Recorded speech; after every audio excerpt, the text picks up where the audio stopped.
Stanford University. Variety of announcements. Tomorrow office hours are shifted because at 4:30 there's a really interesting lecture over at Clark.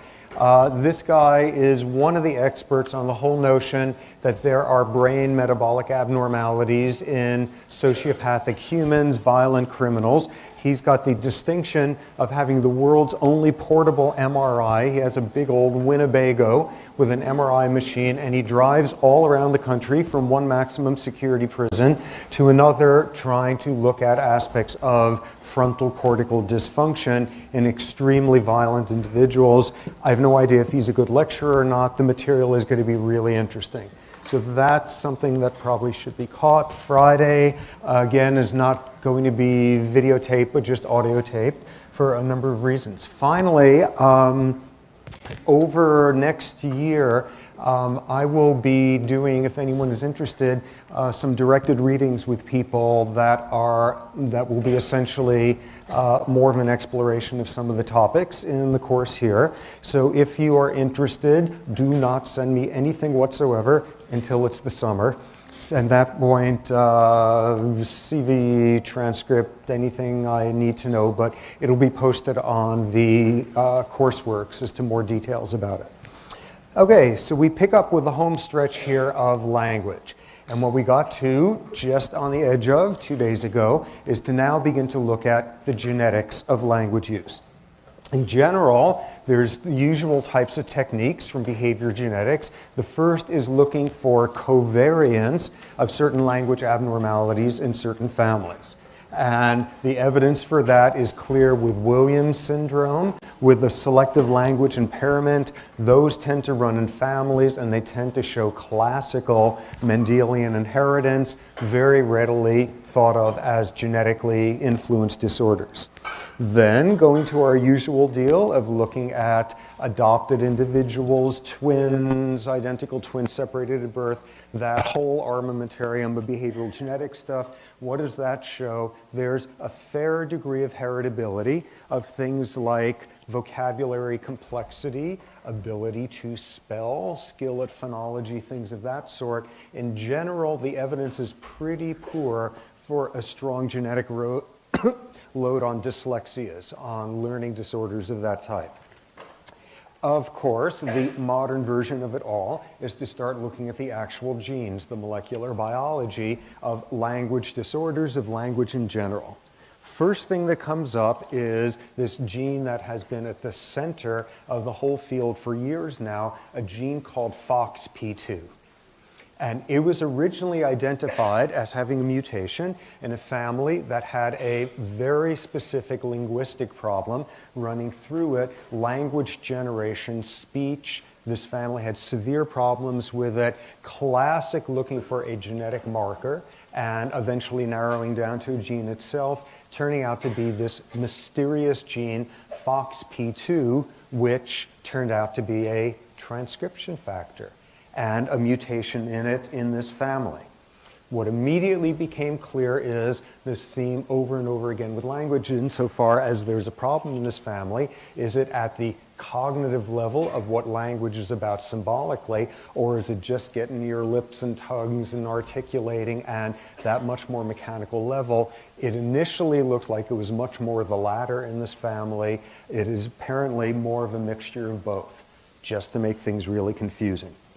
What you see is it is preferentially expressed in that part of the brain we heard about the other day, the basal ganglia. That area that's playing a role in gesturing when you're speaking, playing a role in facial prosody, that sort of stuff, motoric stuff. And the fact that it was found so heavily expressed in there, it was part of what got people to think what's fundamentally wrong with this family is motor aspects of language production. Again, it's gotten messier since then, because these folks have a variety of cognitive impairments in the realm of language. So of course, immediately what we need to be asking is, what's FOXP2 doing in other species? Does it occur in other species? And it turns out that it is all over the place. You find FOXP2 in birds and mammals and all sorts of things, large and small. It is very, very widespread. But, importantly, a different version than you find in humans. It is immensely conserved, which is to say you see the same version of FOXP2 ranging from apes to birds, everything in between. Nothing has changed with that evolutionarily in a long, long time. So what does it do? Handful of studies in animals where the gene has been knocked out, it has been removed, where you now have mice that do not have the gene. And what you see is there's less vocalization and simpler vocalization. And that's back to our whole world of that sonic vocalizations that you can't hear when mice are giggling and that sort of thing. Knock out this gene and there's less vocalizing and there's less complexity to it. So it's doing something or other that looks plausible. And it's expressed in motoric parts of the brain preferentially in these other species. So the super conserved version of this gene, everybody else has the same version, and then you look at the human version and there's a bunch of differences, and they emerged very recently. Best estimates are the last couple of 100,000 years. Each one of the changes extremely positively selected for. Whatever this gene is about, once it sort of went on the human path, it changed real fast under major selective advantageous conditions, and thus we've got a real different version from everyone else. Next interesting thing about it, insofar as it is a transcription factor, when you look at the genes that it regulates, so this is now taking our one step further, our old genetic network deal. When you look downstream, what genes it regulates, they tend to be fairly differentiated from other primates and to have differentiated as a result of positive selection. So this is a whole cluster of genes that evolution was doing some pretty stringent things on in hominids in the last couple of 100,000 years. Now, what you do is one of the all-time cool studies, which was last year, which you take mice and you knock out their FOXP2 gene, and now you stick in the human version. And amazingly, what happens is, once these animals mature, they speak just like Mickey Mouse. Okay, people were listening. What you wind up seeing is it's probably the Disney people probably are working on it, and that's going to be the end of life as we know it when they let those ones loose. What you get when you when you express the human FOXP2 in a mouse is a mouse with more vocalizations and more complex ones. Whoa, that is mighty interesting area of lots and lots of work these days trying to figure out what this transcription factor is about, but clearly just this screaming imprint of major league selection that has gone on for the human version and for the genes that it regulates. Fairly recently, it is no surprise that this gene is central to such a different, unique thing that we're doing. More evidence for genetic components to language. And this one is a very indirect one, but this totally interesting phenomenon that has been shown in lots and lots of different places on the globe. So you get some circumstance where a whole bunch of people are brought together from different cultures with different language groups and wind up having to deal with each other. Classic version is you get, for example, slave populations brought from different places in West Africa to some of the Caribbean islands. You have on some of the Hawaiian islands, early in the last century, people from all over Asia brought over to work the plantations there, the fields, whatever.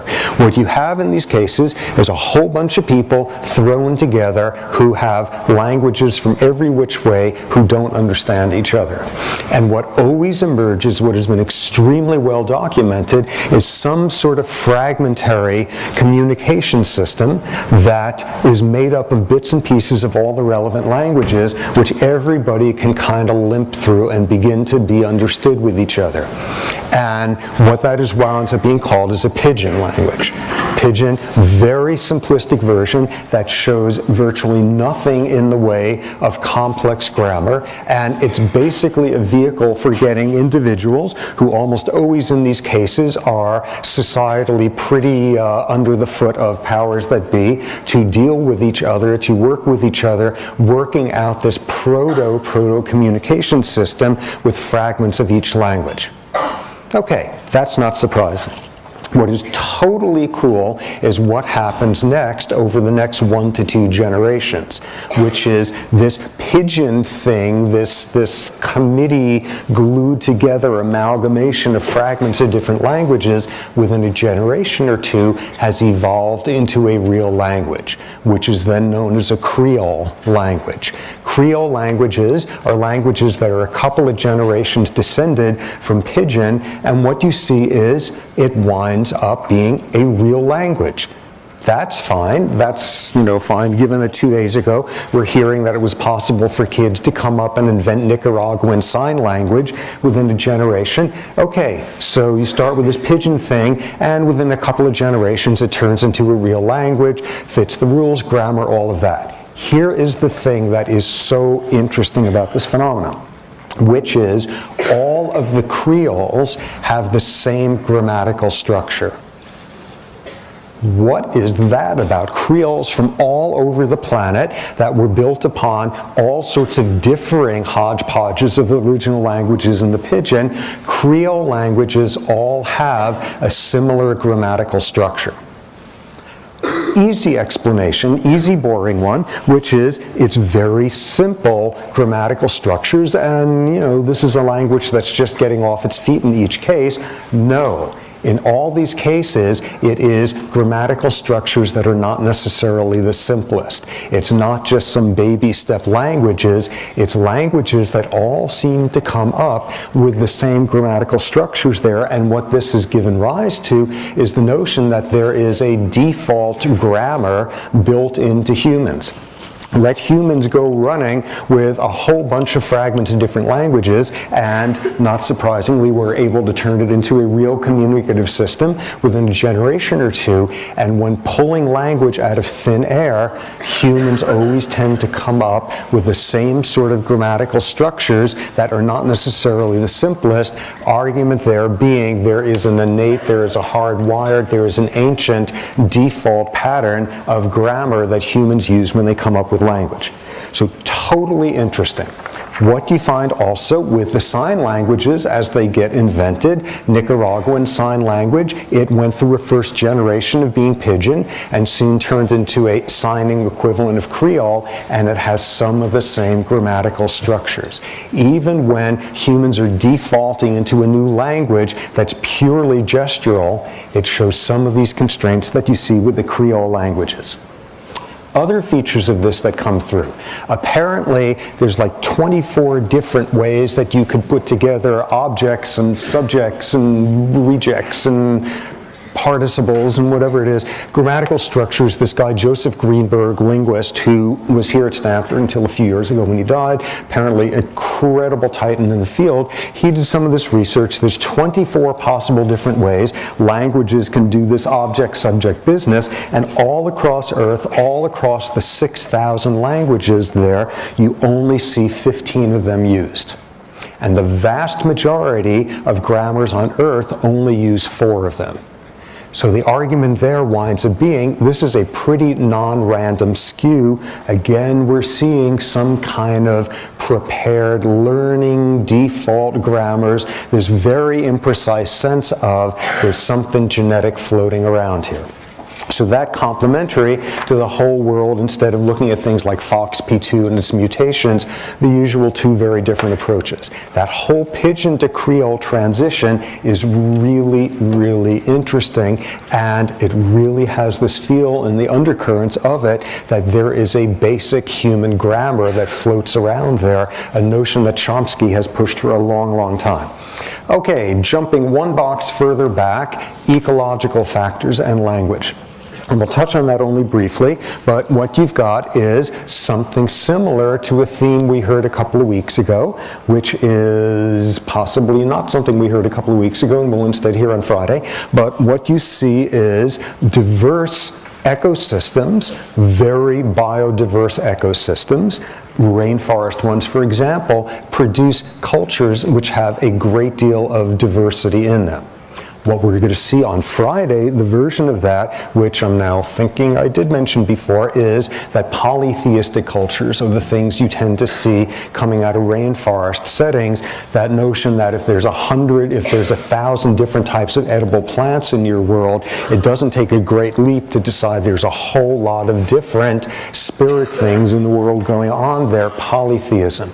A very similar theme, great work done a few years ago, a guy named William Sutherland from the University of Dundee, I think, where what he showed was looking all over the planet, looking at the biodiversity in different regions on the planet. The more ecological diversity, the more linguistic diversity you would find in that region.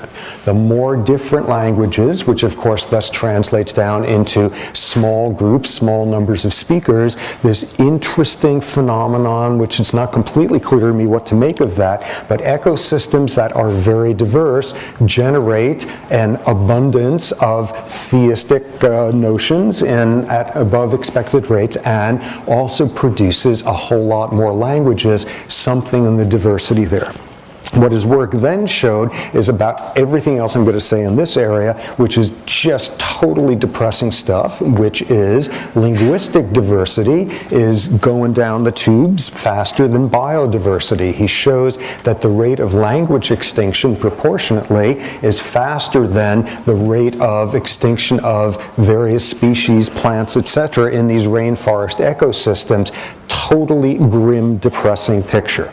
What seems to be the case, given where things are heading, is in the next century, in this century, 90% of Earth's languages will go extinct. The vast majority of humans on this planet speak less than 10 different languages out of the 6,000 existing ones. How's this for depressing? There's a couple of hundred different languages that are Inuit and Northwest Native American and some other population as well. And currently, only 5% of those languages have speakers who are not elderly. That's real depressing also, and something that strikes me as extraordinary is in each one of those cases, somewhere along the way, there's going to be somebody in old age who's the last person on earth who understands their language. There's not a single other person alive who will be able to talk in their mother tongue with them. Languages disappearing left and right, along with, of course, cultural diversity going down the tubes, the process of turning the whole world into a lowest common denominator of McDonald's culture, blah, blah. Along with that comes a huge, huge loss of language diversity. Finally, jumping to our last box, if we're talking about ecological factors, thinking about things like genes, thinking about things like highly, highly driven positive selection for genes like FOXP2 in humans, of course, we have to talk about the evolutionary end of things. So, evolution of language in humans. General notion is click languages, which you tend to see in hunter-gatherers in Africa, that might have been the earliest forms, the most ancient types of languages on Earth. And what you also see is hunter-gatherers are probably the most ancient sort of populations of humans that live in Africa, with waves of agriculturalists coming from North Africa, the Middle East at later points, pastoralists coming from around there as well. The original populations in Africa were hunter-gatherers, and they have high frequencies of these click languages. That might be the starting point for human language. Interestingly, though, you also see click languages among a lot of Aboriginal groups in Australia. What does that tell you? Those came separately. There was a huge gulf of time between leaving Africa and the first populations winding up in Australia. Convergent evolution. For some reason, click languages is a very fundamental way that people come up with communication systems. So, selection issues, often running with our sociobiological notions of language advantages. It's easy to see what the advantages are of having a language system. It is easier to store, to archive knowledge, information. It is easier to coordinate hunts. It is easier to figure out what we did the last time there was a famine. Figuring out things like that, all of those facilitated by language. In the memorable words of Steve Pinker from Harvard, language is how we outsmart plants. Language allows us to do all sorts of organizational stuff. Language evolution is all about sequence. We don't say words simultaneously. It's all sequences, and a number of people have emphasized that's what the construction of tools are about also. A whole process of careful, logical, sequential transitions of steps, almost certainly tool use and language use as sequential processes emerging in parallel. Finally, obviously, you see all sorts of room for cooperation with kin selection, cooperation with reciprocal altruism being enhanced with communication, but very importantly for our game theory world, what language also allows you to do is lie. That whole business from 2 days ago, in human language, there's that arbitrariness. There's a dissociation between the message and the messenger. It's not like dogs that have to put the lid on their fear pheromones by tucking their tail. What you have is the capacity to lie. And of course, running off from that, a whole world of evolutionary strategizing. Pertinent to that, there's a huge disproportionate share of neurons in the motor system devoted to facial expressions and mouth coordination and all that kind of world. A really good thing, if you plan to lie, is to be able to have good control over your facial expressions.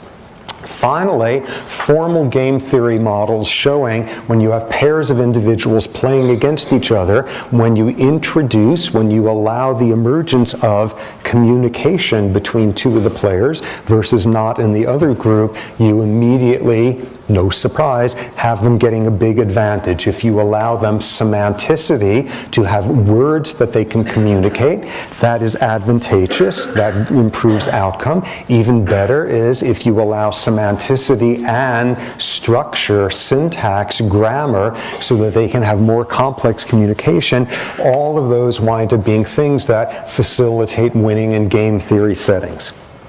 Finally, interesting parallelism back to that biodiversity stuff, which is when you look at all those different possible grammatical structures, the 24 of them, 15 of which is the total of what appears on Earth, the rarest of the grammatical structures are the ones that are closest to extinction.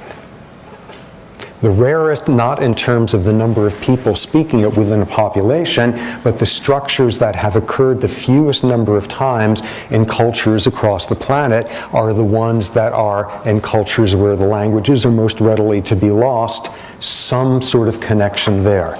And thus you've got some sort of weird grammatical imperialism that has emerged over the years. Again, what strikes me as like a totally depressing number, 90% of Earth's languages will disappear in the next century. Okay, so now we jump to our next topic, which is our first psychiatric disease. And to remind you from 2 days ago, we're not going to have a depression lecture. The depression chapter in the Zebras book will tell all the same stuff in much better, more clear terms, I say, proving my point. And what you should do is read it with as much attention to it as if it has been a lecture subject. It is an important subject. Enough hints. Okay, so check that one out. What we focus on today, though, is schizophrenia. And we're going to take our same old strategy, starting off with what does the disease look like, and as you will see, all sorts of surprises in there, and then what goes on in the brain just before, early development, prenatal, genes, evolution, the whole deal there. We know this drill once again. So starting off, making sense of schizophrenia as a bunch of behaviors, you got to challenge right off the bat, which is lots of people use the word schizophrenic in an everyday sense that has no resemblance whatsoever to its actual technical use. Schizophrenic or schizzy, and we all know that one. We've all, my God, I am having such a schizzy day. I overslept. I missed my first class. It was terrible. I totally screwed up. But then I found out I got this great grade on a midterm, but then I had this fight with a friend, but then in the afternoon, and then this crashed, and blah, blah. God, what a schizoid day I'm having. No resemblance to how the term's actually used. That's not any sort of real term in psychiatry, whatever the schizy days are that we all experience now and then. Schizophrenia is something else. On the most technical level, schizophrenia is a disease of people where when you start talking to them, within 2 or 3 sentences, you realize there's something strange with their thinking. They're not thinking normally. They're not communicating normally. On the most fundamental level, that's what the disease is. Okay, obviously far more precise than that. Schizophrenia, disease of thought disorder, disease of inappropriate emotion, disease of inappropriate attribution of things, and what you'll see is this is not just some sort of generic craziness in the way that that word means nothing whatsoever. There are typical structures to the ways in which things are not working right in the behavior of schizophrenics, which we'll hear about in a bit. Part of what begins to bring that across is the obvious fact that there's no way that schizophrenia is just one disease, because there's all sorts of subtypes. It is a bunch of heterogeneous diseases. You have a subtype paranoid schizophrenia, where what it's all about is thought disorder built around a sense of persecution. You have catatonic schizophrenia, where the person is in a frozen state, immobile for long periods of time. You have schizoaffective disorders, which is kind of a mixture of schizophrenia and depression disorders. It's not just one disease. So the whole sort of array of behavioral symptoms we're going to look at now, remember, some of them are more common in different subtypes than others. This is just the first broad overpass. So beginning to make sense of the disease. What it is, above all else, is a disease of cognitive abnormalities, of abnormal sequential thought. And the term that's given for it is loose associations. All of us can tell a story where we have a pretty good ability to put it sequentially and have the facts go in a way where it will make sense to any other listener. You do not see this in schizophrenics. Sequential thinking is greatly impaired. And instead of having logical sequences of information that they give, things tangent all over the place, bouncing around all over, where in retrospect, you can kind of see how they might have gotten from A to Z, although most people would have gone from A to B at that point. The tangential thinking being another term for it, the loose associations. So what do you wind up seeing there? You get schizophrenics, for example, who get terribly confused in a sentence, whether when they are hearing about boxers, they are unable to keep straight within one sentence to separate out whether they're talking about a dog or they're talking about an occupation, because they slip back and forth between the two. Confusion between being a caddy, someone who golf, whatever, and a Cadillac, short term for that. All sorts of ways in which they can't hold on to the sequential logic, and instead there's just this tangenting, getting caught up in the loose associations. You're talking about a boxer. If you're schizophrenic, you're talking about a particular boxer, you follow that sport, whatever, and suddenly you're expressing an opinion about how that person would do in a ring against a St. Bernard. And you're often talking about dogs from there, just getting caught by a loose association between the sound of the word and its multiple meanings, going off the tracks on that. So the loose associations. Next, you have a consistent one with abstraction. all of us have a pretty good intuitive sense when someone is telling us a story. Is this meant to be literal reporting of events in a sequential way? Is this meant to be a parable? Is this meant to be a somewhat second-hand through the grapevine story? We have a very good sense of how concrete or how abstract the information that we're getting is. Schizophrenics are terrible at that. They have no intuition to get the right level of abstraction.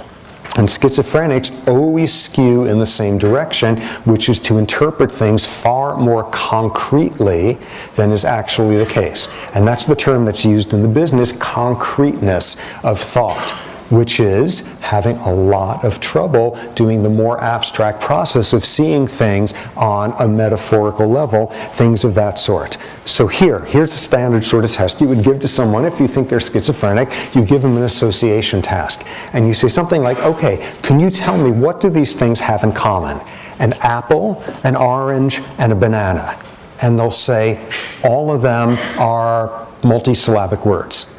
You'll say, okay, well that's great, that's true, but anything else they have in common? Yep, all of them have letters that involved closed loops.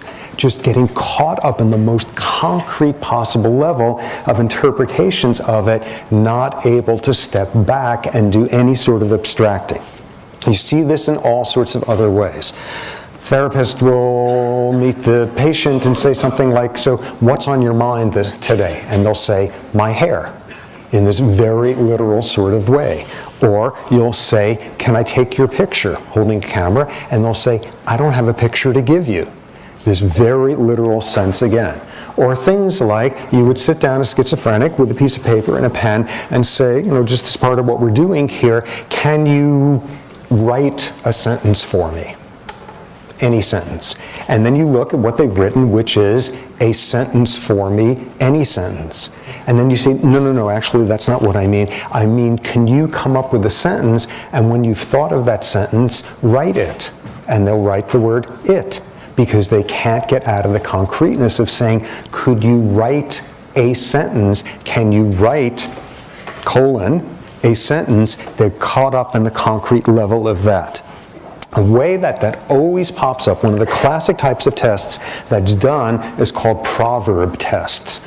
Proverbs, by definition, they are metaphorical, they are parables, they are abstract, and we all know intuitively that when you're talking about birds of a feather flock together, you're doing something sort of symbolic about the well-known homogamy of lips width and people and who they choose to marry and the similarities. Yes, birds of a feather flock together, it's talking about like tend to assort with like.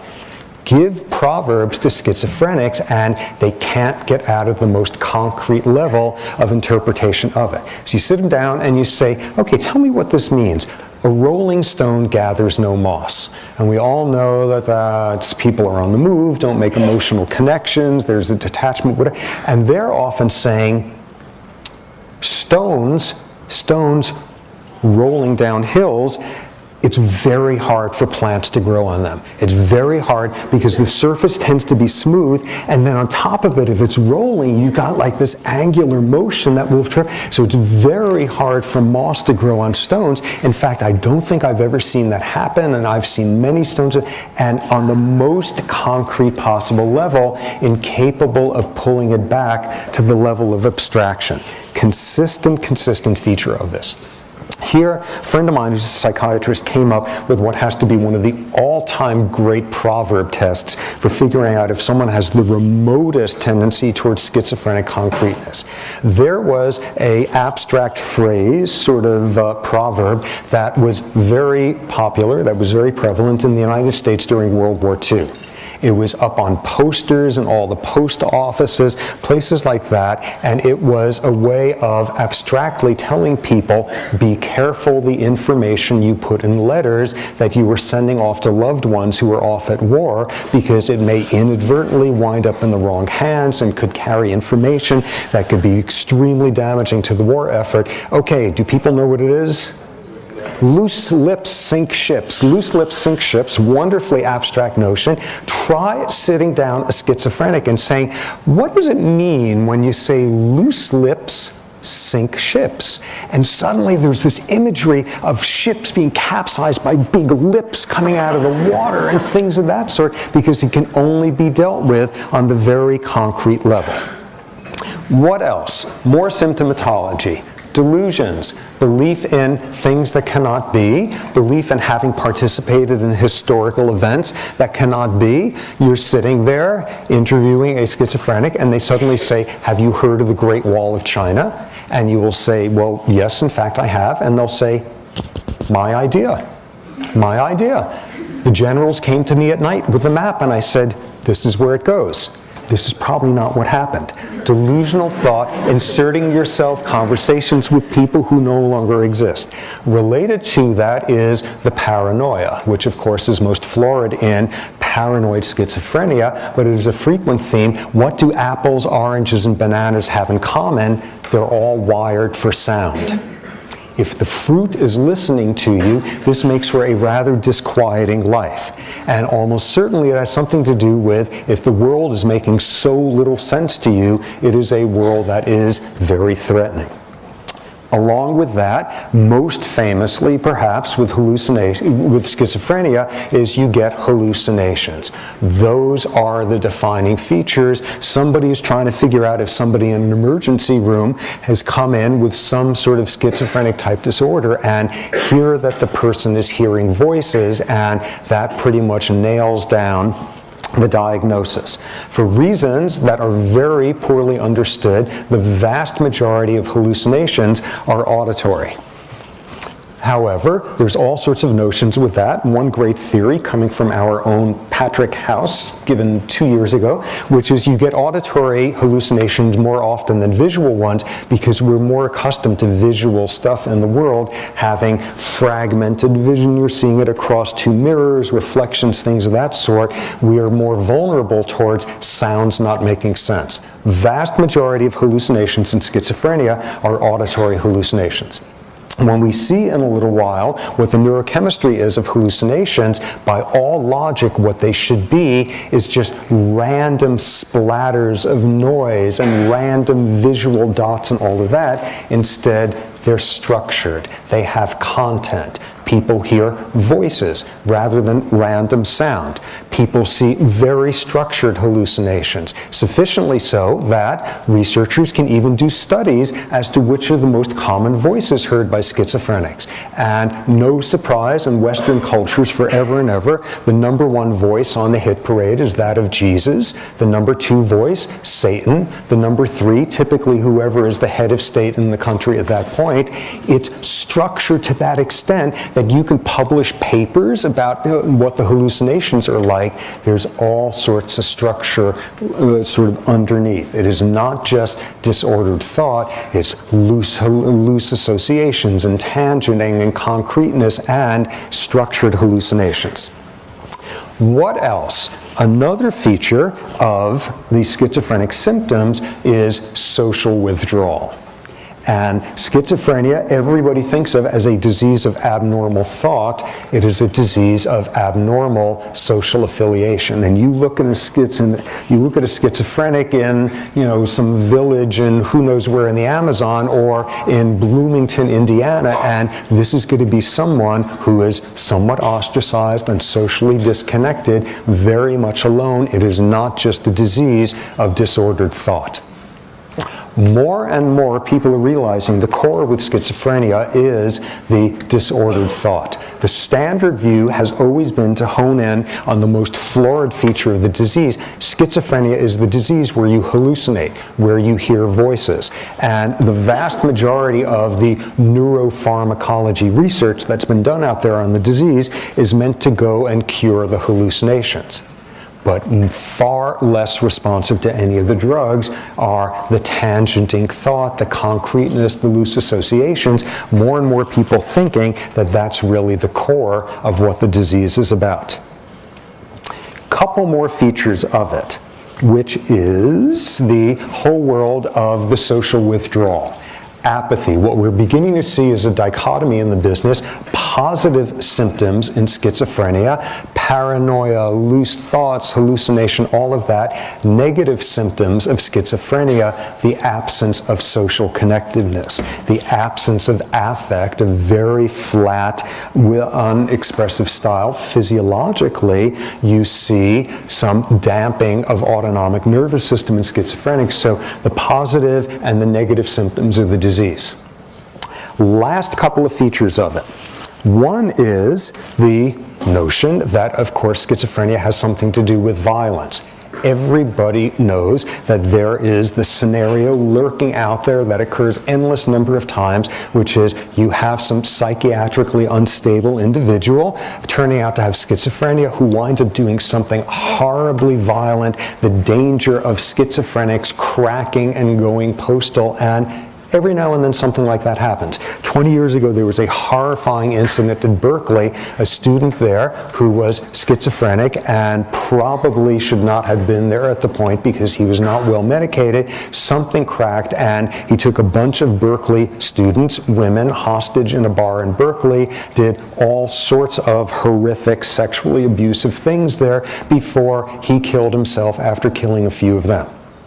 This is what happens when something like that occurs with a schizophrenic. Oh my God, so we've got all these people running around where that could be happening any second. Schizophrenics are far less dangerous than are normal individuals in society. The rates of violence are extremely low, with one exception, which is schizophrenics being violent in damaging themselves. Self-injury, a huge feature of schizophrenia, part of the delusions, part of the thought disorder, part of the despair, when every now and then your head clears enough to see what the rest of it is like.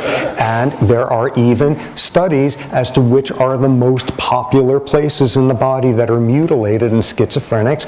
Genitals are top on the list, and going down from there. Horrific thing that happened also about 20 years ago, Columbia Medical School.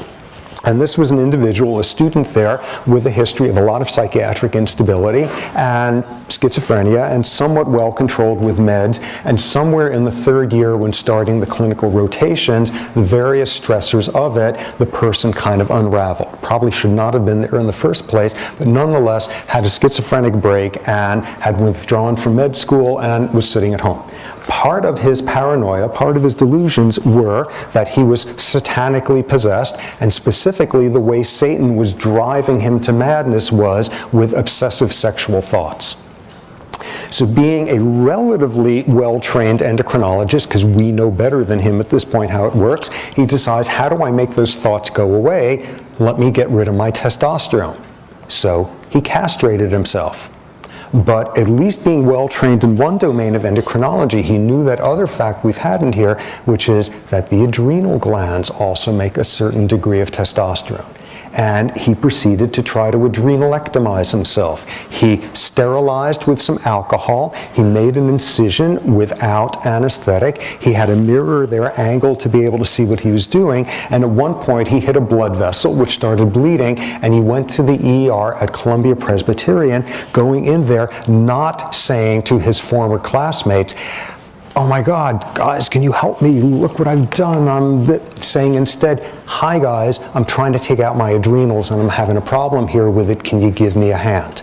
This is very disordered thought. This is a very elegant version of it. Schizophrenic self-injury, schizophrenic suicide is anything but clean. Number one on the list, genitals. Number two for women, female schizophrenics, breasts. Number three, thighs. On it goes. This brings up another feature of the disease, which is back in the 1960s, when all sorts of laudable things happened along certain cultural lines, there amid that was one horrifically damaging, idiotic thing that emerged in psychiatry at the time, which was a sort of minority view in psychiatry, a lunatic fringe view that basically schizophrenia is not so bad. Schizophrenia has all sorts of hidden blessings. And soon it had frameworks of things like schizophrenia is the disease of being healthy in a crazy world. Schizophrenia is the disease of having insights into life that other people can't.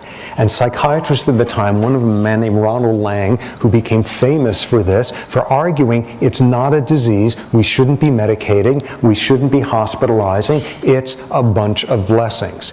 And it is even continued to this day. The quote that I put on the top of the handout, Andrew Weil, who's one of the gurus of sort of complementary medicine, and as you'll see, an absolutely ridiculous statement there along the lines of the hidden blessings of schizophrenia. There were movies at that time. King of Hearts was one, very popular one, about somebody having to hide from the police or who knows what in the asylum and eventually releasing the schizophrenics who were so much saner than the other people around, and heartwarming. And all you need to do is be schizophrenic or know someone who is or have a family member, and you will see there are no hidden blessings. This is not a disease of hidden compensations and more insight into the world. This is one of the most horrific ways that biology can go wrong, and one of the best demonstrations of it is half of schizophrenics attempt suicide. And the more often you have periods of remission, the more likely you are to commit suicide. What's the significance of that? The more often you have periods where you're clear-headed enough to see what your life is like the rest of the time, the more likely you are to try to kill yourself. A disease with no hidden blessings whatsoever. Other features of it. There's an aging component, two different forms. First one is, as schizophrenics become older, elderly, what you see is the positive symptoms tend to disappear. The hallucinations get damp, the delusions, the loose associations, and the negative symptomatology is what comes to the forefront, this world of just flat affect and withdrawal. The other age feature of it, we will hear about in a bit, which is real defining, which is schizophrenia is a disease where in the vast majority of the sufferers, it has late adolescence, early adulthood onset. It is a disease of 18-year-olds who come down with the diagnosis for the first time. If you make it to age 30 without schizophrenia, you have virtually no chance of ever having it. It is a disease of adolescent onset. And this is going to fit with two things we'll be talking about. One is the epidemiological evidence showing that what schizophrenic breaks typically are at the very beginning are in response to major stressors. These are individuals who have always been a little bit odd, who in elementary school had imaginary playmates far later than most other kids did, who had all sorts of periods where they seemed not to be paying attention and lost in their own thoughts, who had trouble making friends, but they were okay. They were sort of hanging on. And then it was late in high school when they had the car accident, or the first boyfriend was so horrible to them, or the parent died, or whatever the crisis was, and this person who was just sort of holding on, that's where the dip occurs. That's where it crashes. Schizophrenia as an adolescent onset disease where stress plays a major precipitating role. The other piece that we'll see is the fact that schizophrenia almost certainly is heavily anchored in the frontal cortex. Frontal cortex, you remember the frontal cortex, which is not fully mature until age 25 or so. The last big burst of frontal maturation, late adolescence, early adulthood. We'll see there's lots of reasons to think that schizophrenia is a disease where around late adolescence, a fragile, vulnerable frontal cortex gets kicked once too hard with something or other, and that's where the problems emerge. Couple of other features. Demography in every culture ever looked at on Earth, 1% to 2% of the population comes down with it. No gender differences, no socioeconomic status differences in terms of who becomes schizophrenic. But once you are, there is the not very surprising downward socioeconomic spiral, which is no surprise. People who are schizophrenic do not make very good CEOs of large corporations. These are the street people. These are the homeless. The majority of people living on streets in this country are individuals who are schizophrenic. not alcoholic. That is the far more common thing that you see. So a disease of complete collapse into some of the least cared for sort of strata of society, that is part of the demographics as well. So that's what the disease looks like. And if you're really thinking about these symptoms, at this point, you should be jumping out of your chair because of something really disturbing about this collection of symptoms. Okay, so what is schizophrenia? It's a disease of thinking abnormally.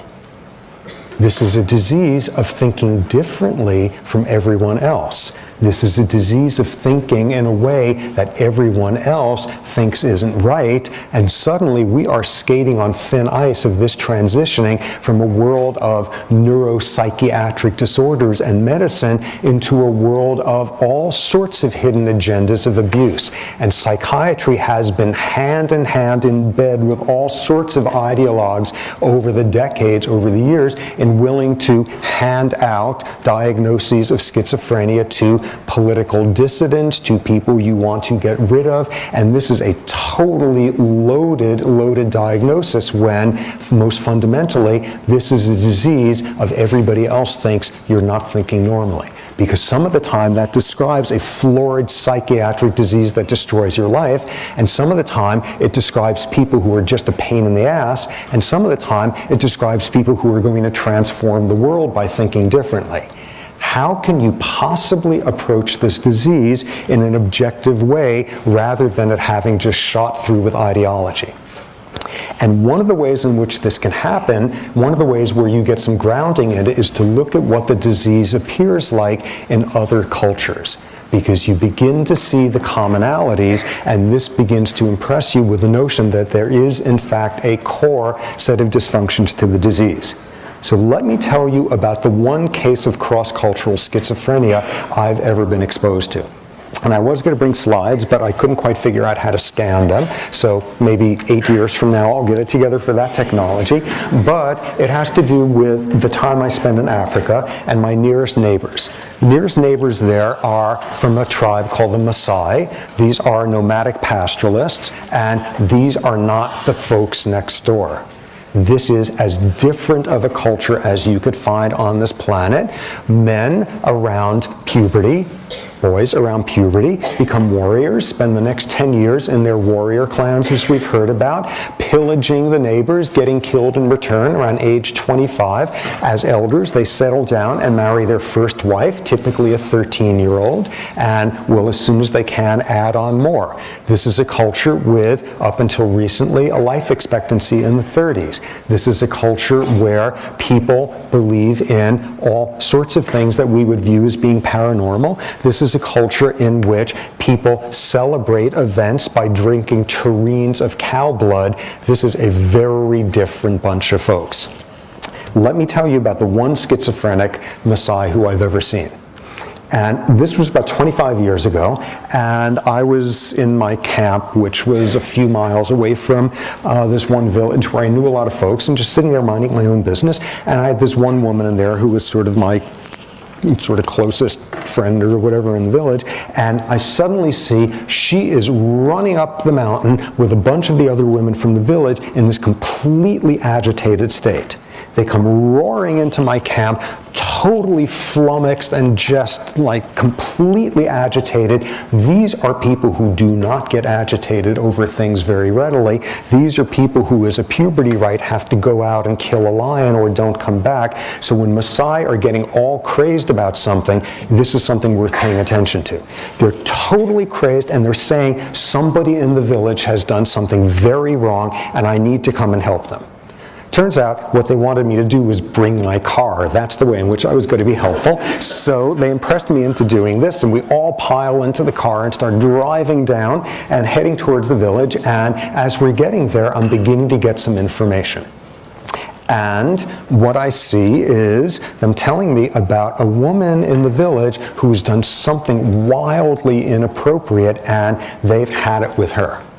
Now, I had been around that area for about 4 years at that point, knew most of the people in that village, and this was someone who I had never encountered. Aha, socially isolated, living in the back of some hut at the far corner of the village, a first sort of hint. Okay, so they're describing to me that she has done something inappropriate. She has killed a goat.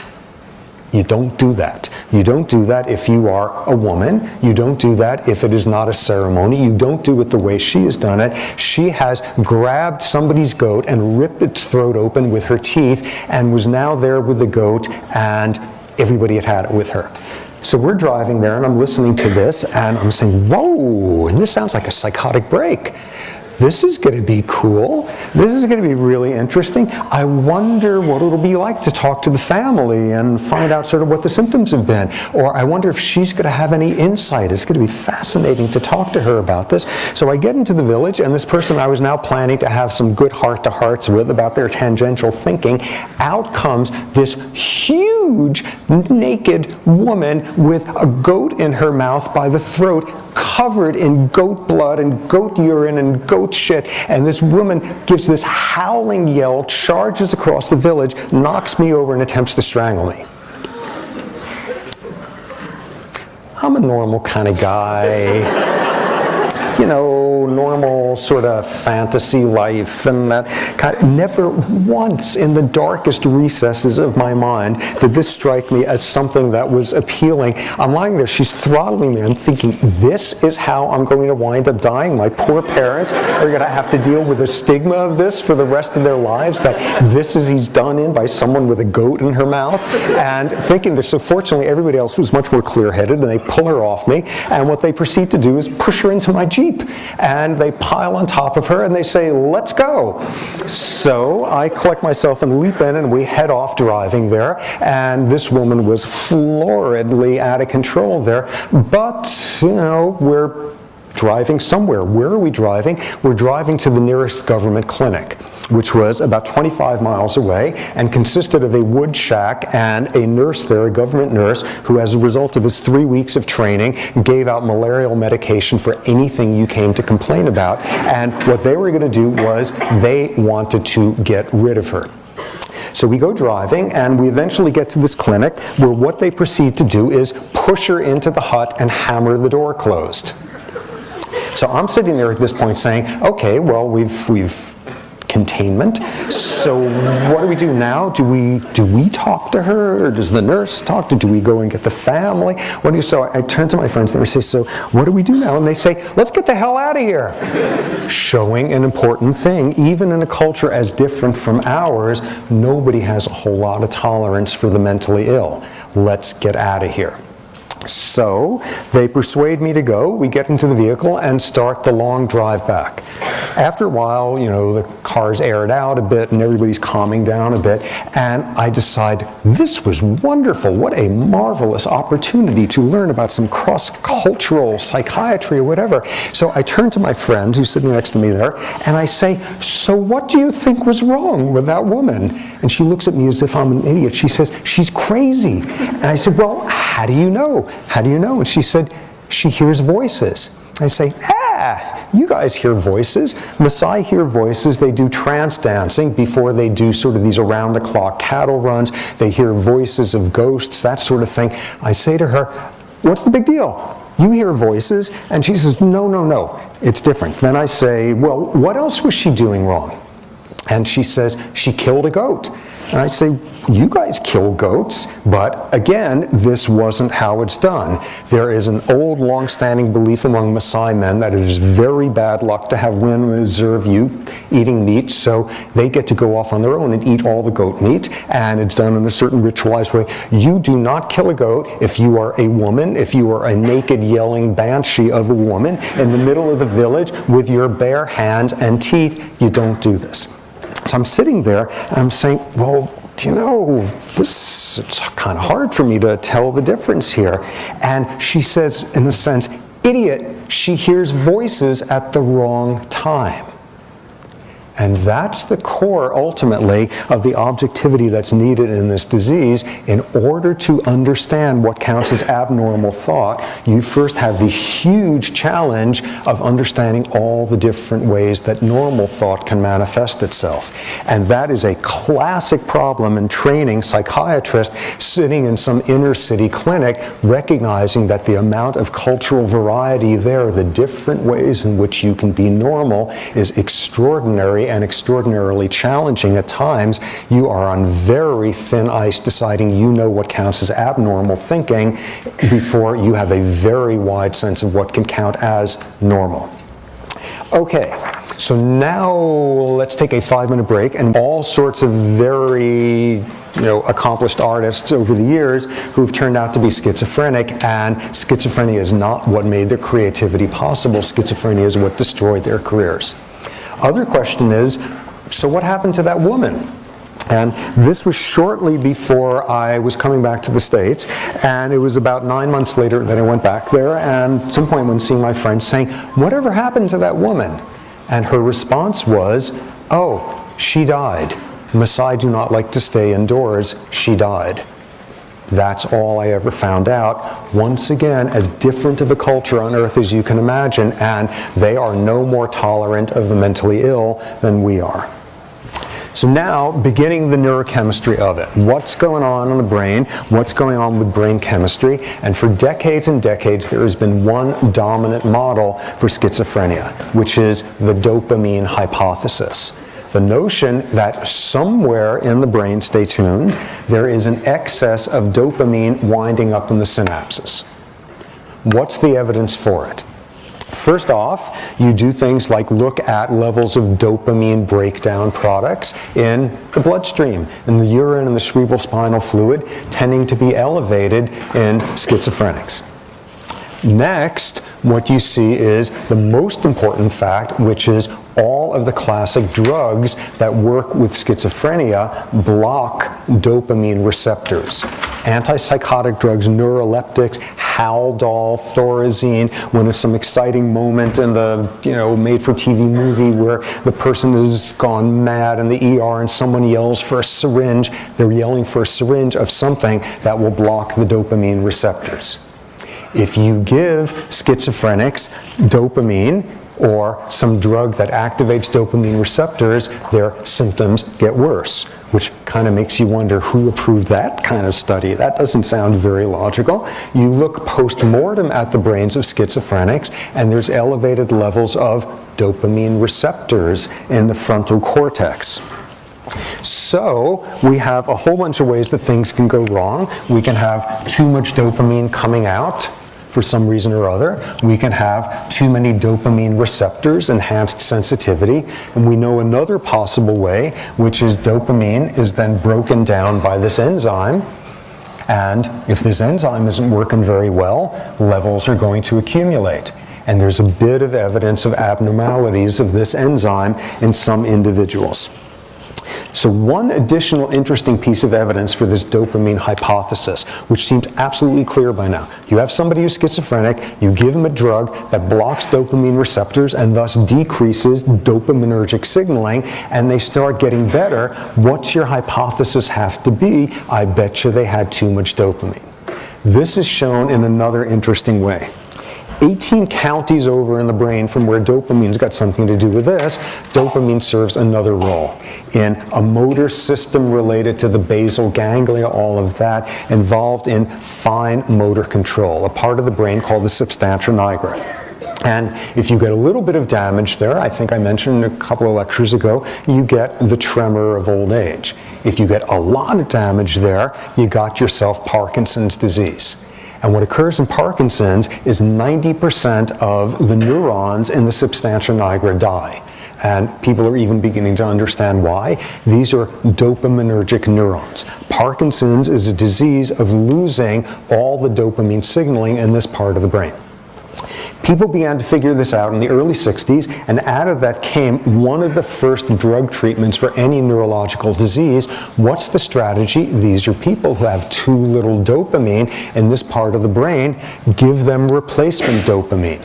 Turns out it's hard to get dopamine in the brain, so you would give people one step earlier in the biosynthesis a drug called L-DOPA. L-DOPA, which then gets converted into dopamine, and this was miraculous.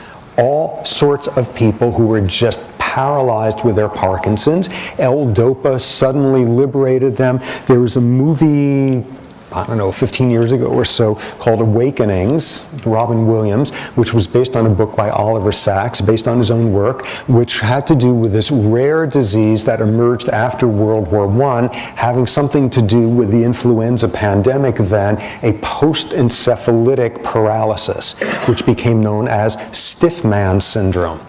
And people who are essentially frozen in place, and what we now know is it's an autoimmune disorder that targets something with the dopamine system. Sacks was a medical resident at the time, was at that point that L-DOPA stuff was just coming out with Parkinson's, and Sacks was the one who had the insight to say, I bet the stiff man syndrome is a case of the most extreme severe Parkinson's that you could possibly get, and thus he was the first one to try L-DOPA on people with the syndrome, and thus you had miraculous awakenings, people moving voluntarily for the first time in decades. Totally amazing.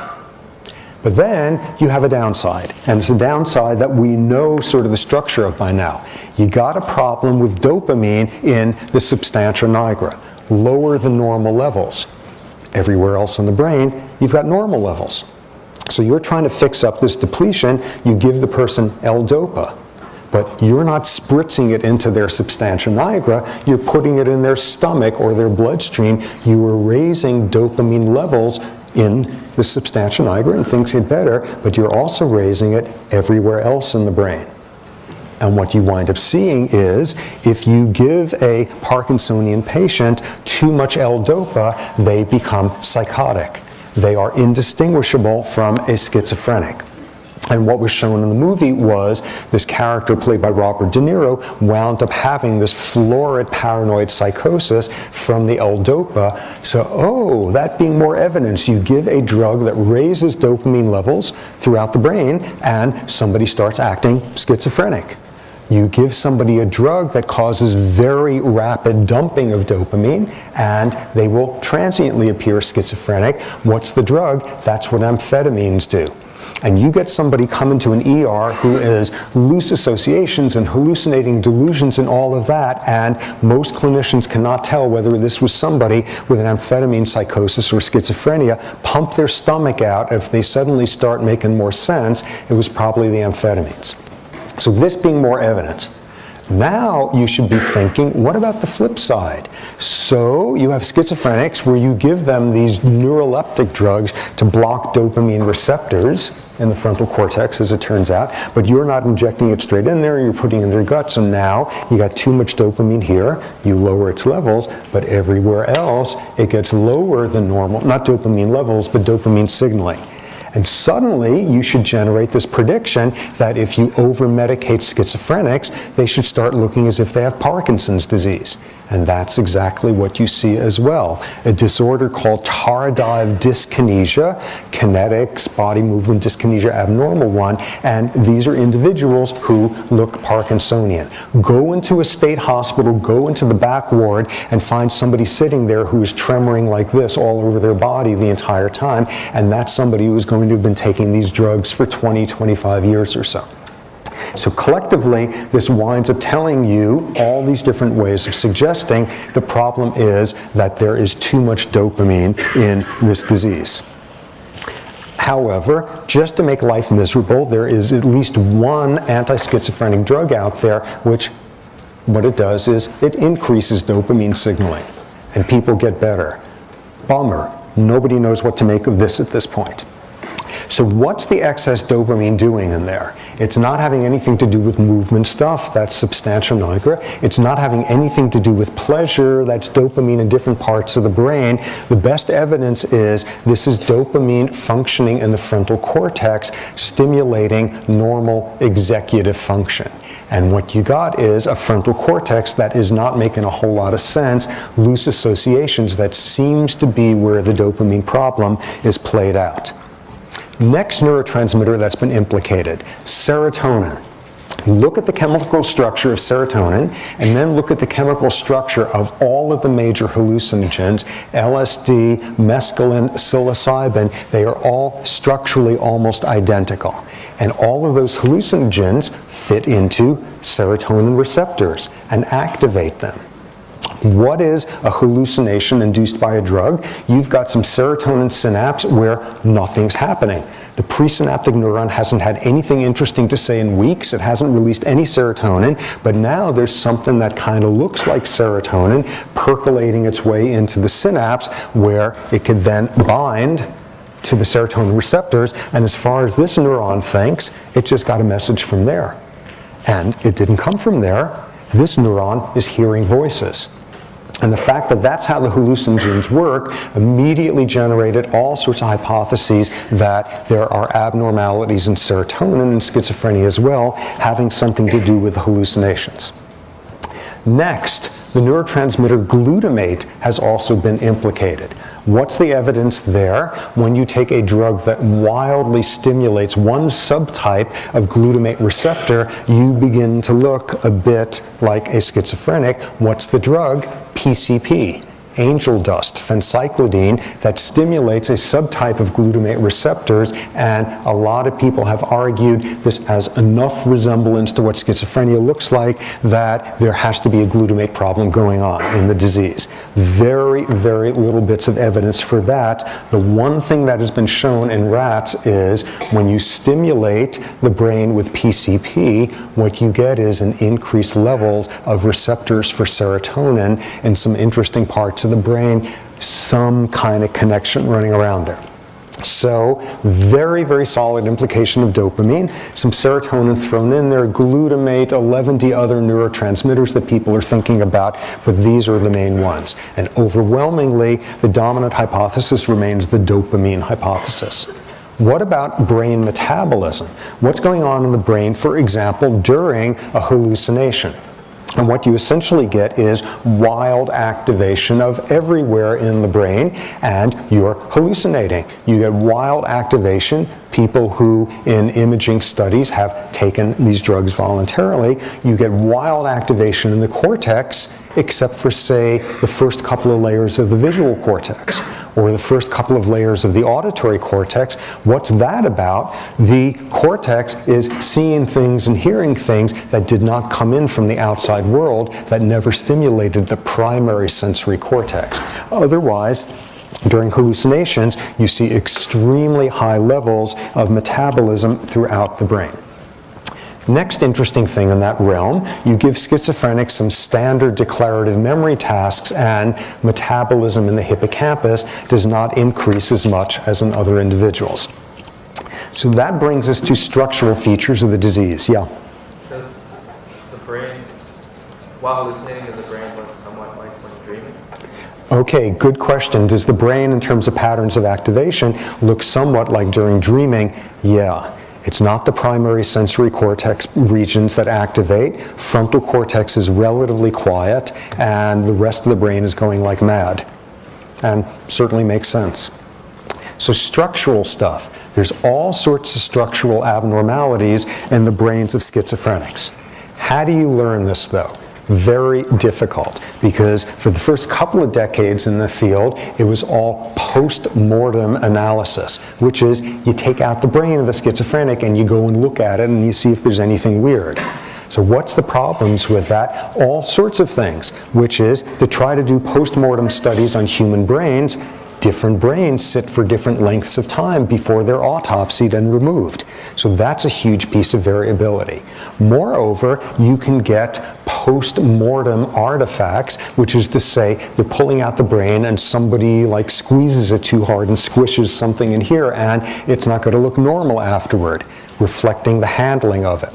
And out of that has come this whole world of neuropsychiatry types where what they live for are rapid autopsies. And a whole bunch of medical centers have rapid autopsy teams connected with their Alzheimer's folks, connected with some of the psychiatric diseases, where their idea is to get in there as fast as possible with patients who have, or whose family have, given permission for that, and get the brain out as fast as you can. And I remember a few years ago, I was down at Duke Duke Medical Center, and they have one of these rapid autopsy SWAT teams, and they were bragging about how they were getting brains out in under 30 minutes from death.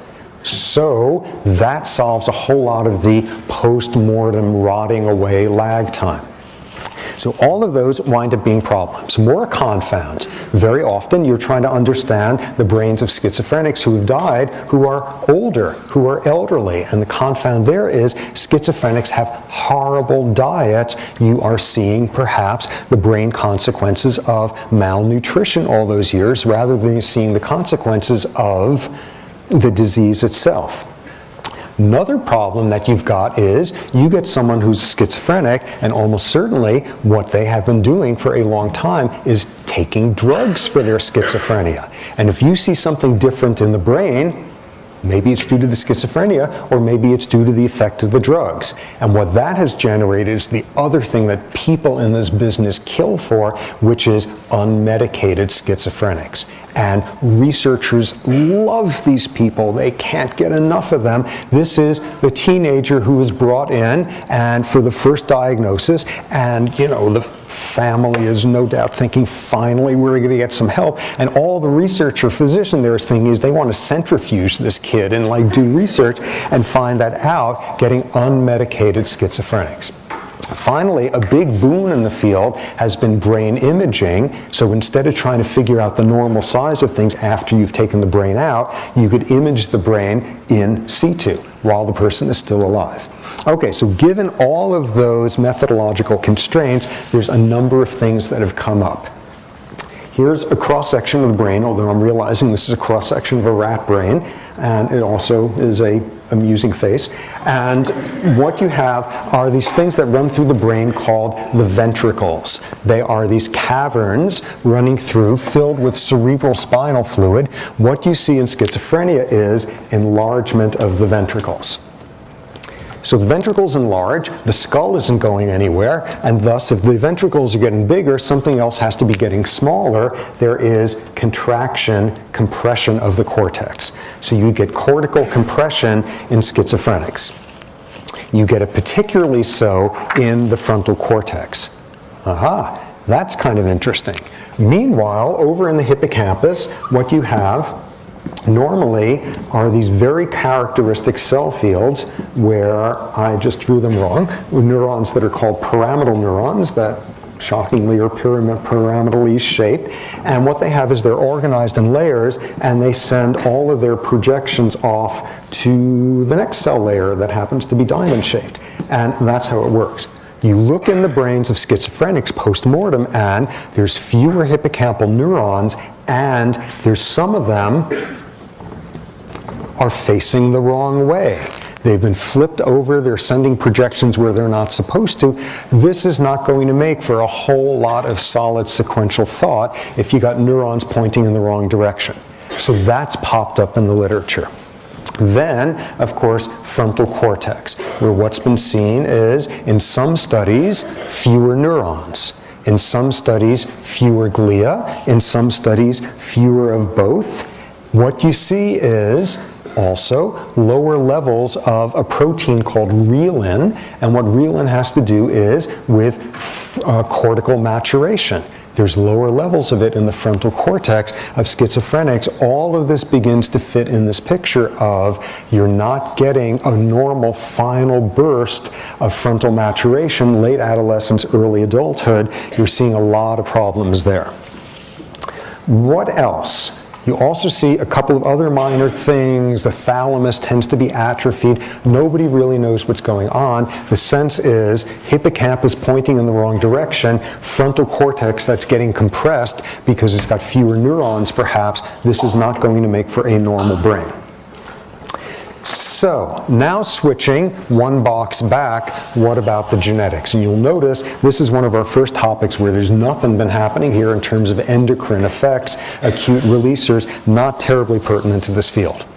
So what about genetics?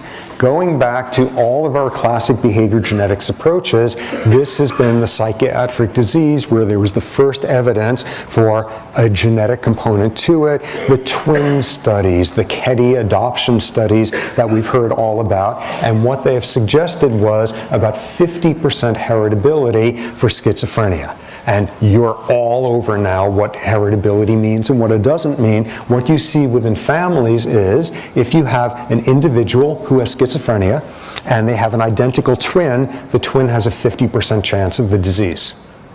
If they have a full sibling, about 25% chance of the disease. Half sibling, about 12%. Take a random person off the street, 1 to 2%. So there is a large genetic load.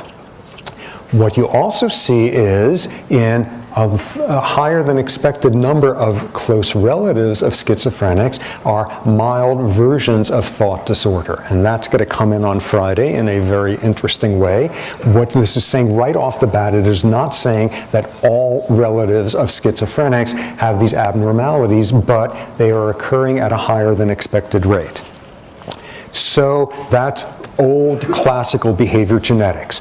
Now, jumping forward a decade's worth of technology, how about molecular approaches, the version of just getting genetic markers? Not identifying the gene itself, but you remember this approach by now, where you were finding a stretch of DNA, and inside that stretch is a gene that is very pertinent to whatever it is, and the folks with the disease have a different version than the other folks, but you don't yet know what the gene is or where it is. So using this marker technique, some of the first disease gene markers came out in the mid-'80s, late '80s for schizophrenia. And these were landmark studies, and everybody was incredibly excited about them, and these were really, really important, and there was a problem, which is somebody would isolate a marker for schizophrenia in an Amish population. People love studying the Amish for things like this because they've got big families, because they don't have a whole lot of substance abuse, because they have very healthy lifestyles, and most importantly, because Amish men who say they are the father of somebody or other are probably the father of the somebody or other. There's not a lot of messing around going on, and that's kind of helpful. You're trying to understand genetics, and if you don't even have the right person pegged as the father, that's going to make for some messy data. People love the Amish. People love inbred Icelandic fishing villages. These are all the folks who get studied, and in those years out came some of the first genetic markers. And the problem was each of the studies was getting a different marker, and nobody was coming up with any replication, a complete uninformative mess that was a major disappointment in the field. So very little happened in terms of the genetic marker approach. So it had to wait another decade or two, and now our current, more modern version, which is forget a genetic marker, what about actual genes? Are there genes that have been implicated in schizophrenia where there are abnormalities, where there are variances in it? It comes in 2 different flavors, 8 different flavors, our usual deal. We've already heard about one of these, which is variants in versions of this gene coding for this enzyme that degrades dopamine carries an association with schizophrenia. Nonetheless, very small effects. Interesting finding, and this was last year, these were 3 papers back-to-back in Science from 3 different groups, all of whom used a very contemporary technique for looking for genes, which is a SNP analysis, and it's really interesting, and not in a million years could I describe it clearly, but using this very state-of-the-art thing, they all had huge populations of schizophrenics, thousands of people in the study, great studies, and the amazing thing is they all found genetic abnormalities, and they all found one in common with a huge effect, which was very, very reassuring until you looked at the gene, which made no sense at all. All 3 of these groups, superb scientists, reported that in schizophrenia, you have a higher than expected rate of abnormalities in genes of the major histocompatibility complex? What is that about? The human equivalent? Wait, we're back at pheromones and individual signatures in the immune system. What is this about? Nobody has a clue, but a remarkable consistency in these 3 studies. They all found abnormalities in these major histocompatibility genes that have to do with cell signatures and immune defenses, all of that, and these were big effects in all 3 studies. All the studies were done superbly. People are just beginning to digest that one. Nobody really has a very clear idea. Some other genes have popped up as having mutations or a lot of variants, where one particular variant is more associated with schizophrenia. And there's this one gene that's been found and replicated called DISC1. So what does DISC1 do? Nobody has a clue. And just showing how pathetic this whole finding is, what does DISC, D-I-S-C, stand for? Disrupted in Schizophrenia 1. That sure tells you a lot about what's going on. Well, what happens in schizophrenia? You have abnormalities in genes that are abnormal in schizophrenia. Let's party. So you got DISC1 and people trying to figure out it's got something to do with second messengers. Nobody really knows. There's not a whole lot that has been happening in this field that counts as progress. Really frustrating. People still need to make sense of this finding. One area, though, that's getting a lot of traction in the last few years goes back to one of our weird mutations from our macroevolution type lectures, that business of different numbers of copies of a gene. Macro mutations on that level, transposable events, gene duplications. A term we got back then is copy number variants. How many copies of particular genes? And the one thing that seems to be consistent is all sorts of genes in schizophrenia are popping up with abnormal numbers of copies of the gene rather than abnormalities in the gene itself. So that's really exciting. What's unexciting is nobody's replicating which the duplications are, and most of the genes, nobody has a clue what they do. People are flailing other than seeing there's all sorts of different genetic abnormalities that are popping up. How can that be? How could they all be relevant to this disease? Back 1 hour, it's not a disease. It's a whole bunch of heterogeneous ones, and there's going to be all sorts of different genetic components to it. Okay, now our next box. Early experience. And what early experience immediately translates into is parenting style. What does schizophrenia have to do with parenting style? We will see shortly, which is my smooth way of trying to say that I just jumped a paragraph by accident. So of course, where we begin is looking at the role of early stress in life, because that's obviously where you have to begin discussing early experience and schizophrenia. It's that whole stress model thing. We already heard one version of it. The adolescent stressor takes the kid who's just barely holding on and dips him way down. Another version of it that should seem plenty logical to us by now, prenatal stress. People who were fetuses during the Dutch hunger winter have a higher than expected rate of schizophrenia. People who were fetuses during a huge famine in China, 1959 to 1961, higher incidence of schizophrenia. Rats, expose them prenatally to lots of glucocorticoids, and they wind up having elevated dopamine levels in their frontal cortex. Have mechanical trauma at birth, birth trauma, brief hypoxia, any of those things, increased incidence of schizophrenia. This is very interesting.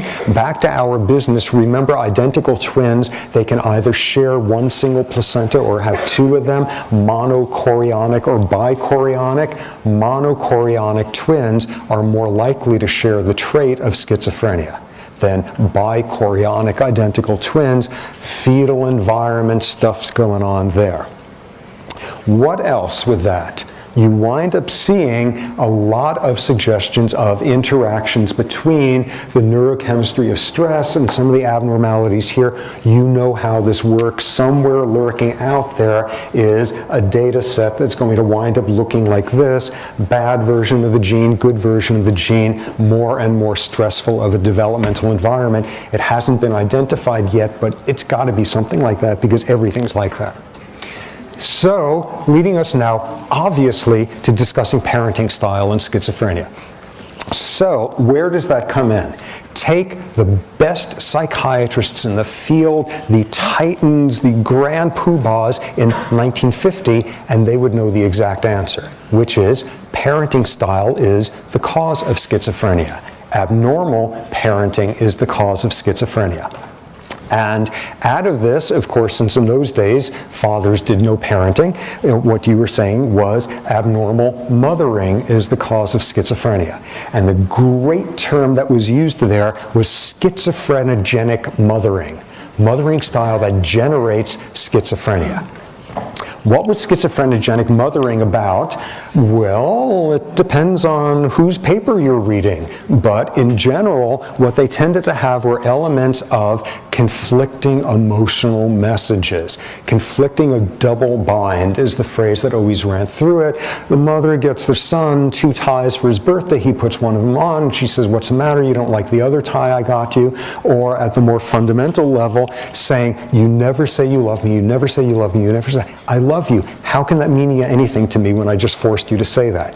There's no winning. And in that view, what schizophrenia was about was raising a kid with distorted, contradictory, fragmented emotional demands from the schizophrenic mother, and out comes schizophrenia.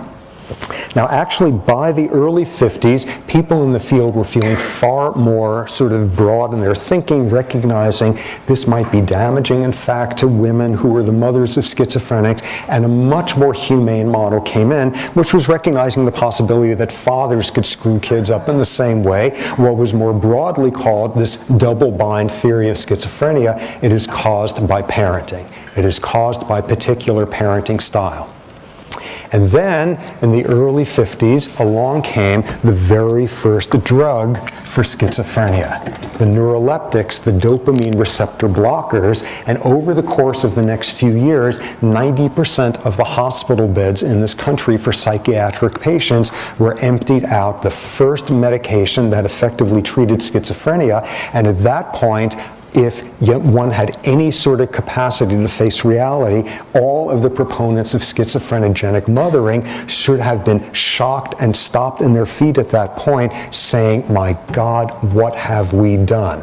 It's a biochemical disorder. It is not a disorder of mothers who are not competent mothers. And it is fascinating to read in the leading psychiatry journals from that time. You would get these editorials from grand old men in the field where they would be saying, "I have spent my whole life researching this disease. I have spent my life trying to fight this disease, which is hell, which tragically destroys lives. I've been trying to do the right thing. I have been trying to help people.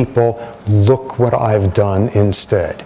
This realization that ran through the community that parenting style has nothing to do with it, and it's half a century's worth of mothers bringing in their late adolescent for the first diagnosis and being told, unfortunately, it's this nightmare of a disease. How could this have happened? Where does it come from? You caused it. You caused it with your mothering style. Endlessly during the period where modern biochemistry sweeps into psychiatry, over and over there are cases like this where the whole field has to stop and say, "My God, what have we done?" Telling people they caused it through some parenting style, something of that sort. It's a biochemical disorder. So this was a shocking finding at the time and transformed the field in terms of schizophrenogenic mothering going down the sink at that point. Nonetheless, there is an interesting literature showing abnormalities or oddities in the way communication works in the families of schizophrenics. And this is a field now that's called communication deviance. What you see is, on the average, among first-order relatives of schizophrenics, parents, siblings, immediate family, what you see is, on the average, an odd communicative style. You see a very fragmented sort of communicating, a very telescoped, sort of terse, broken phrase sort of style. This has been noted very often. Again, this is not what is seen in every close relative of schizophrenic, but higher than an expected rate. What you also see is all sorts of realms of, in a sense, private communication between schizophrenics and their close families. And the way this is shown is with things like, this was a classic version, you take schizophrenics and you show them like a bunch of, no, that's not what you do. You give them a Rorschach print, one of those ink symmetrical things that's just completely chaotic looking, and they look at it for a while, and then you put it into a stack of a dozen other ones, and you mix them up, and you give them to the parents of the individual, and the schizophrenic or the healthy control is now trying to describe to the parents which one they saw, how to find the correct one in there. Control healthy individuals sitting there trying to explain which Rorschach blot they saw, like no accuracy whatsoever. The schizophrenic starts saying, it looks like a butterfly with a Van Dyke beard and ears on fire, and the parents pull out the right one instantly. It works in the opposite direction as well, where the parents are the ones trying to describe the Rorschach test. It only works within families. The parents of a schizophrenic are no better than at chance when doing it with someone else's child of a schizophrenic. There seems to be this going on. Logical interpretation. This has nothing to do with the emergence of schizophrenia. This is an obvious compensation. You have a child, you have a sibling who is this thought disordered, and there's going to be a whole lot more adventurous communication in the family to try to compensate for it. Few other things in terms of early experience, and this is a whole other domain of the disease, which is being exposed to all sorts of infectious thingies. And this is a really interesting, provocative literature floating around. There's a far higher than expected chance rate of schizophrenics whose mothers were exposed to a number of different viruses in third trimester of pregnancy. Some sort of perinatal stressor, pathogenic challenge to the system. When you look at the genomes of schizophrenics, they have a much higher than expected rate of viral DNA that has been inserted in there, things called retroviruses. The technical matters don't matter. The main thing is more evidence of higher exposure to viral pathogens. An elevated history of neonatal viral infections. And then the coolest one of all, which has to do with a protozoan parasite, not a virus or a bacteria, but this protozoa called Toxoplasma gondii. And not Gandhi in the Gandhian sense, but probably because it's even pronounced differently. Okay, how are you pronouncing it these days? Gondii, because there's two I's at the end, which the old Mahatma never quite came up with, but this parasite manages to get more I's in there than he did, so it's Toxoplasma gondii, as everybody knows. Toxoplasma is interesting. It has this interesting life cycle. It reproduces in the gut of cats. It comes out in cat feces. Feces are eaten by rodents. Now in rodents, and Toxo's evolutionary challenge has been to figure out how to get rodents inside cat stomachs. And Toxo does this amazing thing, which my lab is doing some work on, including Patrick, and looking at the thing that Toxo does is it makes rats begin to like the smell of cats and to go up and check it out. And soon you are inside the stomach of the cat and completing Toxo's life cycle. How it does it is incredibly interesting and slowly emerging. So what's going on with Toxo in humans? People who are infected with Toxo have a higher than expected rate of mild neuropsychological disinhibition, a little bit of problems with frontal regulation of behavior, higher than expected rates of serious car accidents, higher than expected rates for the same degree of depression, of attempting suicide, a picture of a certain degree of impulsivity. Not big effects, but nonetheless it pops up there. But parallel with that, from day one, there's also been a literature showing that toxoplasma exposure increases the risk of schizophrenia. Individuals whose mothers were exposed to Toxo during pregnancy, or looking at schizophrenics and looking in their blood and seeing higher than anticipated levels of antibodies against Toxoplasma, evidence of this whole world of a connection between cats and schizophrenia. and all sorts of hints there. Very, very slowly emerging field. It is a real finding, and it is a well-replicated one. There's some connection there. So where does these genes having to do with immune function come in? Maybe this is pertinent to this world of viral correlates of schizophrenia, parasitic ones. Nobody knows. Finally, what have we got? This challenge that we're going to have with, when you read the depression chapter, all of that, is how do you put these pieces together? How do you put together adolescent stress with prenatal viruses, with enlarged ventricles, with funny genetic abnormalities here? There isn't a very good integrated model at this point to how to put the pieces together. The field has not gotten that far. So we're talking about genetic abnormalities, blah, blah, all of that, and thus you know our final box has to be the evolution of schizophrenia. Where did schizophrenia evolve from? First sort of question you would ask is, well, do you see something like schizophrenia in other species? And you don't. You look at complex primates and you see things that look like depression. You see reactive depression. You see melancholia. You see in some cases depression so severe as to prove fatal. You don't see animals having loose associations with proverbs and concrete thought and delusions and hallucinations. Animals that start acting schizophrenic get eaten that evening. So there's not a whole lot of insight from the zoological world. There's not any animal precedents for schizophrenia. Okay, so how about in humans? How did schizophrenia evolve? We are now back to one of our first lectures. Why did giraffe have long necks? Because it's a good thing that allows them to pass on more copies of their genes, because it's an adaptive trait. By the rules of Darwin, schizophrenia is maladaptive. Schizophrenics have a lower reproductive rate than their unaffected siblings. By the math, that is thus a trait that should be being selected against. Yet, schizophrenia persists at this 1 to 2% in every culture out there. Historical records indicate things that convincingly sound like schizophrenia have been there forever, and thus one has to bring up a question that always lurks in a scenario like this, which is, are there circumstances where schizophrenia is in fact adaptive, where it is advantageous, where it increases one's reproductive success?